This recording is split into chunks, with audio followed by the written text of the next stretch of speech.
What's good? What's good? I am Drift-O-Nomics. I am a YouTuber that makes videos on media, gaming, or animation. If any of that makes your bacon sizzle, if you catch what I'm saying, you're welcome to stick around for successive uploads. This video in particular is going to be on Final Fantasy XIV. It is a super impactful game to me. I love it from the top down.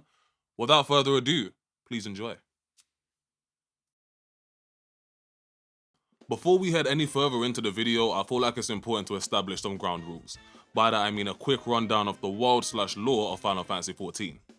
Now then, location, location, location.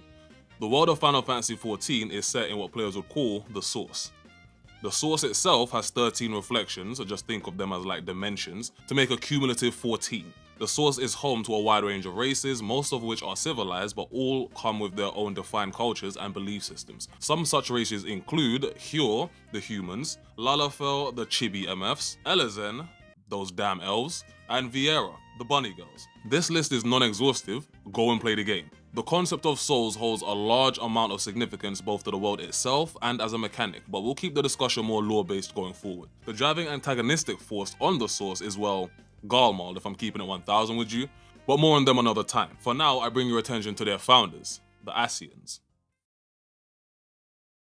Fairly early on in your adventure, yes, this is still a game, stay with me now, you'll begin to notice the actions of a group of cloaked, mask-wearing individuals, the Ascians. Dark magic, demon summoning, and a general distaste for walking on the ground are all the hallmarks of the Ascians, at least when they're initially encountered, although to be fair, the more you learn about them later on, not a great deal about what I've just said changes, so take from that what you will. See, naturally, this would position them as your enemies, and for the majority of the game, up until the Stormblood expansion, they played that role with standing ovations. But the expansion in question brought with it more lore, secrets, but more importantly, more context. You see, in the ancient history of the Source, Ascians introduced the concept of how to summon primals to younger races, the non-civilized or beast tribes included. Primals themselves are best thought of as physical embodiments of a respective element, like Ifrit being fire, or a concept like Ravana being the love of battle. They do this to bring about what is referred to as the rejoining, and this itself is aimed at ending all life on the Source. Generic as fuck, but let me land the boat, guys, hear me out. Okay, back to the video. At this point, I should clarify that the Ascians work towards the objective on the other 13 reflections as well. Their true overarching goal is to destroy 14 worlds to recreate one, the original world and the home of the Ascians, Etheres.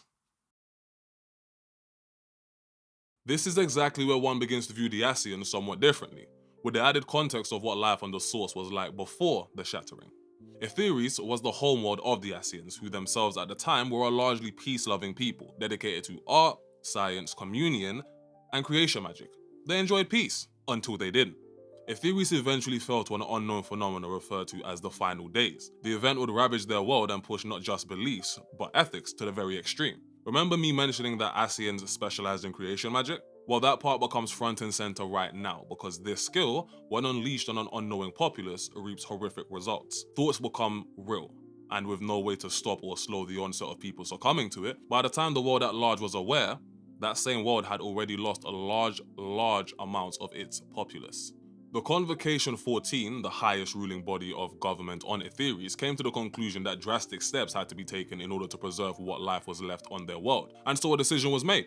Half of all life on the planet would be sacrificed in order to summon their first ever primal into existence, Zodiac, to stop the Final Days and restore life to the planet. They were successful, the Final Days were stopped, but the lives it claimed and the land it destroyed remained lost, and so the discussion of a second sacrifice began.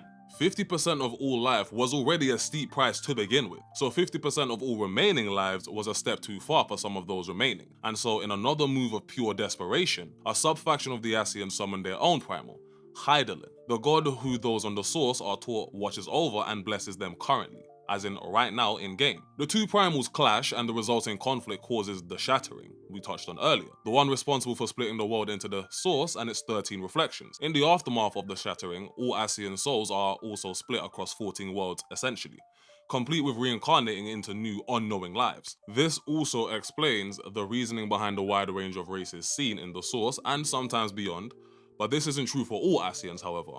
Some remain that remember Etheres, as it was before the Final Days, and are determined to return to that world. One such Ascian is Emek Selk. So tell me in the comments, what would you do? MS-Selk views the 13 reflections and all the lives that have developed on them to be meaningless mockeries of what existed before. Is he and the other surviving Asians justified in their pursuit of the rejoinings? If you can remember what those are, skip further back into the video if you can't. Back to the video now though. If everyone, or thing you ever knew or loved came to a violent end, alongside your world itself, could you bear to watch the other 13 reflections remaining ignorant of what you have lost? To any who can indeed put themselves in the shoes of the original Asians to the point of agreeing with them, I ask you this: do the new lives that have developed across the 13 reflections not deserve to exist simply because we acknowledged what came before? While you think about that, come and join me in the conclusion.